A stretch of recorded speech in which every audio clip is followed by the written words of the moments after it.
Well, it's a new day, and it's fairly bright outside.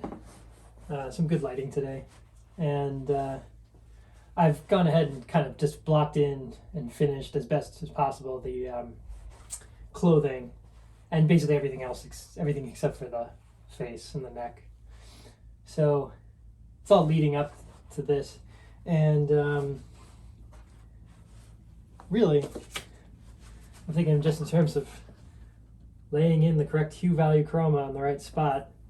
Definitely starting in the shadows. The shadows clearly, have a warmth to them that I see. It has like a warm glow to it. Some of that is the local color, like the cheeks naturally, the nose, the whole region across here usually has a warmth to it. Warmer colors in general, in contrast to kind of the forehead and the chin and neck.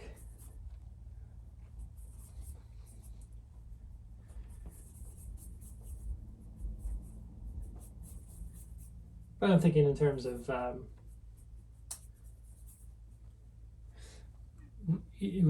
what is the spot of color that's going to go in here. Not thinking of things, of course, and definitely using this whenever I want. Of course, it is gonna. The risk is that it blocks.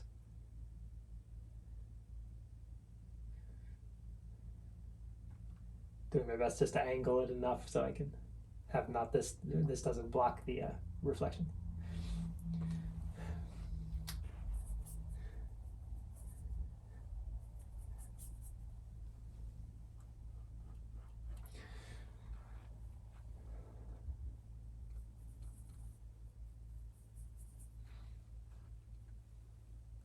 I might be tempted to grab the quinacridone rose, which kind of fits in right in here, basically. It's a little. I don't know how to describe it. So definitely more chromatic, a little bit lighter and more vibrant in general than the alizarin crimson permanent, the anthraquinone red.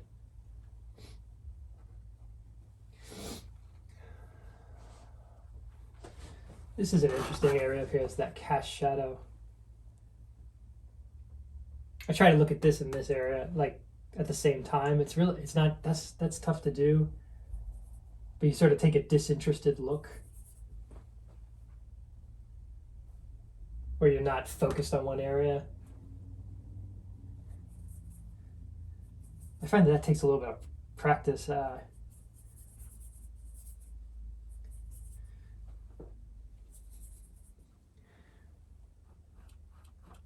And if you just kind of just stare sort of vacantly, basically, at the two areas, you can kind of get a comparison between the two.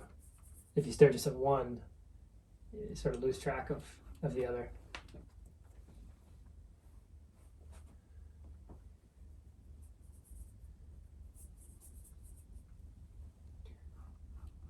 And even though, I mean, it's skin tones, right? But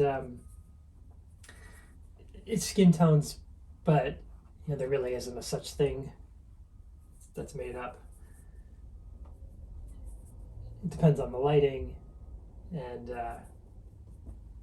basically all the colors here are in play. So Prussian blue could be the answer.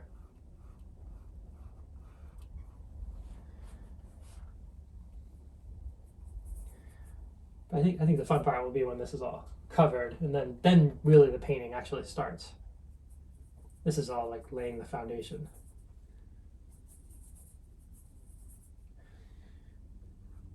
And whenever you're doing portraiture, it's the challenge or the fun part is kind of keeping track of warm and cool shifts across the face.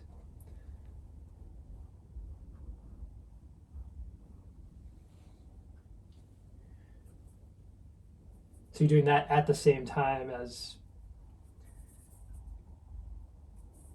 primarily mixing the correct combination of hue, value, chroma in the right spot.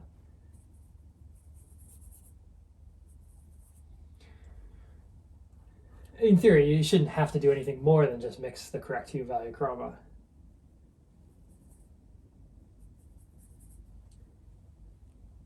But keeping track of the warm and cool shifts is something that kind of just naturally occurs, because that is what basically is happening across the face.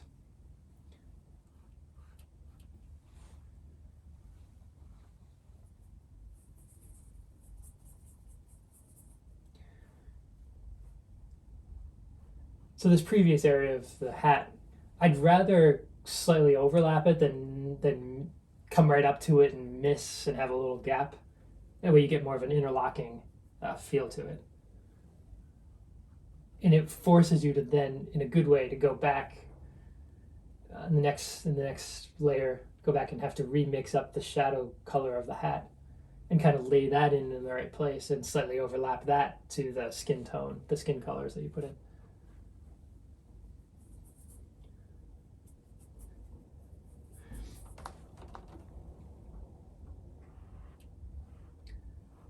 Thinking broken color. At some point soon, I'm going to hold up that one of the Robert Brackman books I have, maybe the one by Lois Constantine, which is more recent.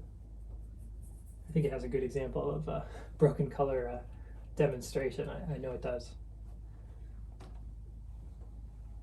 One contrast will be that the skin tones are going to be, when I just look at it, has a warmer feel to it in comparison to the like the beard area, which is greener, grayer, less warm. That'll be a fun contrast. I was thinking I would just mention Robert Brackman Remembered here by Lois Constantine. You can get this, I think the Mystic Museum of Art sells it. Lois lives in Mystic. But there was this one, let me show one of his finished paintings first. This is one, if you happen to be at Mystic Museum, I don't know if that's going to show up in this camera, but that's a finished one he did of his wife, Frances. It's just a beautiful painting in person. It has everything wonderful about Brackman is in that painting. And I love kind of showing a really sort of an unfinished, let's see here. Yeah, this is like, it almost seems like a demo, something he did outside, but it shows that broken color, which I've been trying to talk about. And it's very impressionistic. It's very much of the impressionist way of working. But you also see that in these, well, let me talk about this. This is actually at the Lime Art Association studio when it was the Lime Academy of Fine Arts. It's kind of surreal that there's photos of him working in there later in his life. And I want to show, if I could, examples of his still life. Like here's, if that's showing up, but very much almost like it's a still life demonstration from 1977. It says, and again it shows that broken color, and the way of getting it blocked in. And then you can take it as far as you want. There's a much more finished one. So there's another Robert Brackman book. I believe it was first published in the 1950s by Kenneth Bates, who was also a great artist. But it's got some great quotes, and I'll try to read some of those later. But just kind of showing, still, I'm just totally in the darks still at this point, just in the shadows. And these are kind of the colors on the palette here. I find that this is only something I've started doing fairly recently, but it actually is quite helpful to have like a cooler section and then a warmer section, however you do it. So I find I've gotten in the habit of kind of leaving the warmer colors up top and then a cooler section on the bottom, or just separating them in some way on the palette. Anyway, so some warmer colors dealing with here. And back to Brackman for a second. What's interesting I'm going to try to find those quotes again in the Kenneth Bates book, but Brackman separates the painting into three categories: the darks, the middle tones, and the lights. So we've got some darks established. The middle tones will be coming up, and then there's the lights. And so when you have those three categories, assuming you have one light source, you can get a very three-dimensional effect. But anyway, we're still early in the shadows, and it's starting to get into some halftones here.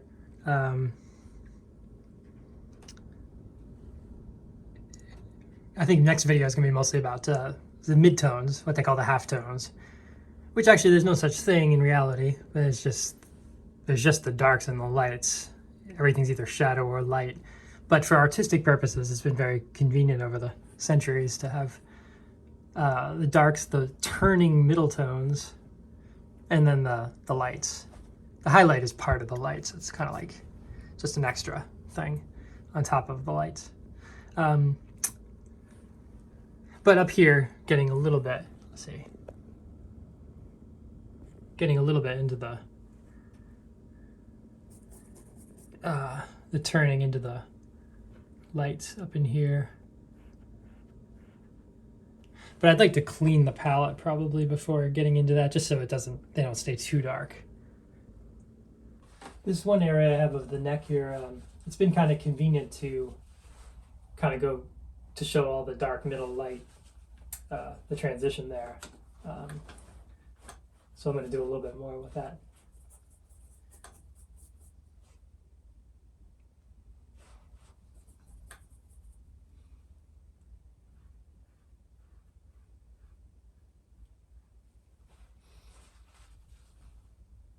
Mainly to show what always happens is that once you get your midtones in and then the lights, but especially the midtones, all of a sudden your shadows don't seem as dark anymore as they did before.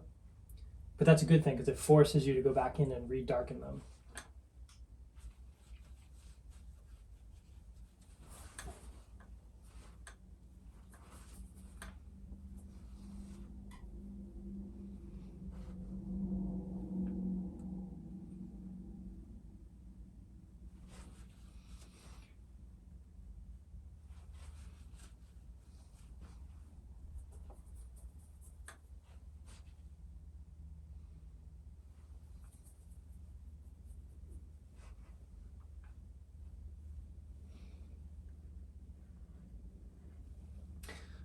The overall tone here, it's very nondescript actually. It's very cool. It's just not warm the way it is up here. So when I try to look at this and this at the exact same time, which is like you have to take sort of a disinterested view of the picture plane,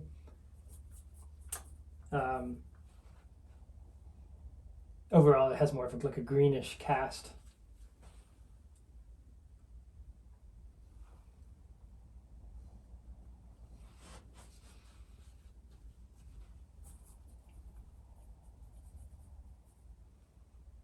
But there's definitely variations in this natural light from spot to spot, which are interesting. And I didn't really mention it before, but like overall, you want to always have you want to have your mixture section, if possible, going from dark to light or some sort of value arrangement, because that makes it so much easier to see the values rather than having them haphazardly in spots with all kinds of different values. So I just find it convenient to just go with the way it is on the palette. The darks are over here anyway, so I kind of keep this section darker and have it go lighter. It just makes it a little bit easier.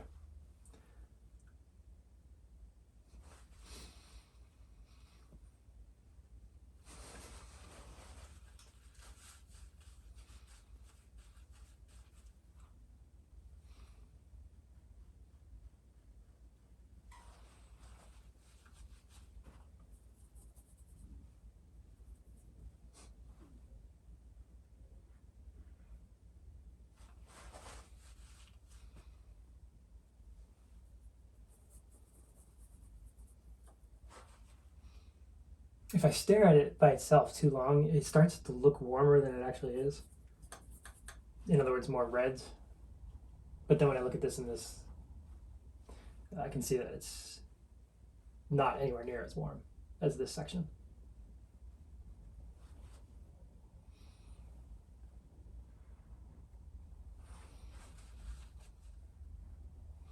I'm going to go back and kind of re-strengthen the darks. In other words, just go darker.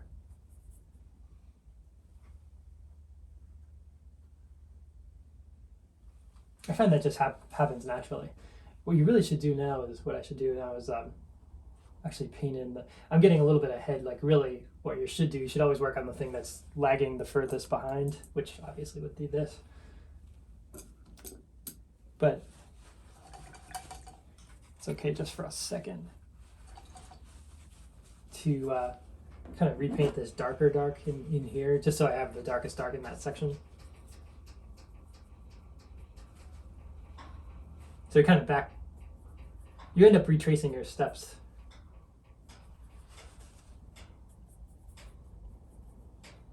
And so back to like the second video or whatever,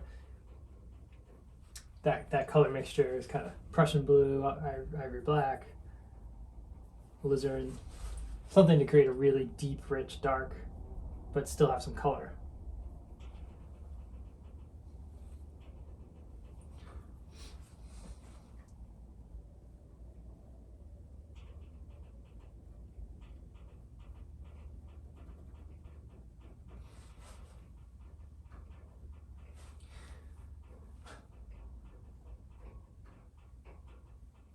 There's like some anatomy coming into play because the sternocleidomastoid muscle is actually what's causing this it to sort of wrap around in a subtle way.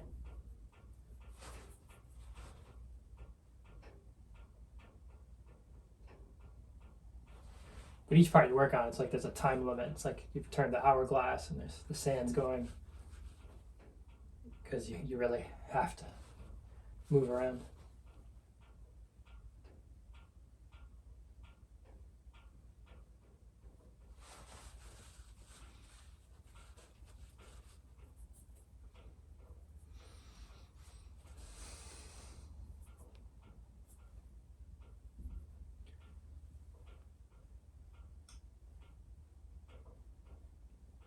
Also, just it's a weird thing how like paint itself, it just seems to get richer when you do another layer.